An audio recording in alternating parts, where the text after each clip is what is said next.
I think I've used the term Souls-like so many times I'm beginning to sound a bit like a broken record. But here we are again with yet another Souls-like game. This time we have an Eastern studio known as Lenzi to thank for this one, and it's called Wuchang Fallen Feathers. And to much of my dismay, you don't get to play a crow in this one either. So I've tried to pull up as many details as I can. Unfortunately, the website is in Chinese, so I've had to use Google Translate to the best of my abilities, but here's all the details that we know so far. So, as you probably guessed, it is set in China. It's set right at the end of the Ming Dynasty. Basically, this big old monster turns up and everyone starts suffering from what's known as feathering. And this is basically a disease that, surprise, surprise, causes you to grow feathers. And this is where you come in because you've got to now shoot all your feathery ex-friends. The game is very, and I cannot emphasize enough, very heavily inspired by Dark Souls with a twist of Blood Borne mixed in there. If you have a look at the UI, you can see that there are some very strong overlapping features, from the stamina bar to the health bar to even the glowing dot on all of the characters that allows you to center your abilities on them with. Hey, but if it's not broke, why fix it?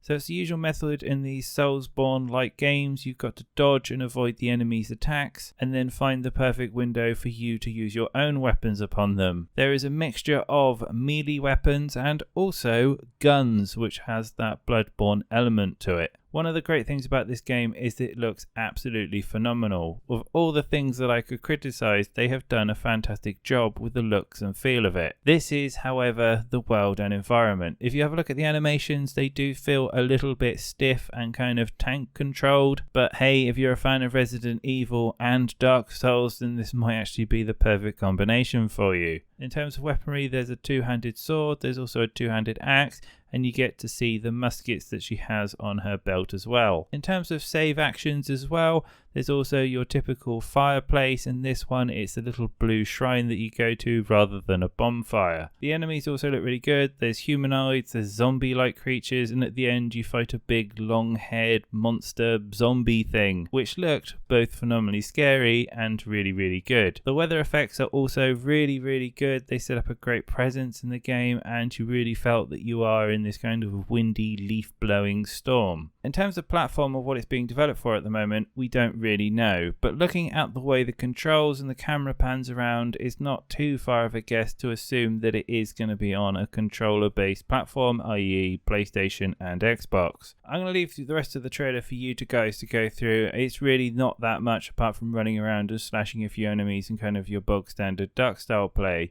But what really gets me, and I just can't get away from it, is just how much they have copied the Dark Souls genre. Now, I understand From Software having the same sort of formula across all of their games because they own the IPs. But are we at a stage now where Dark Souls games, the formula is just, it is a type of game, right? You know, like how you have a racing game or a first-person shooter. It just seems like they have copied so much from this, and I don't know, I'm not sure how I feel about it. I guess if you want a familiar control system and a story that's really good, then you're not really going to care about this. But sometimes I feel like we're seeing too many carbon clones of just successful franchises and not really innovating out there enough. Anyway, let me know what you think in the comments on this one, and if you're a big Dark Souls fan, yeah, I'd love to hear what you think about this. But for now, I'll be back with more news and reviews soon, and all of you have a great day.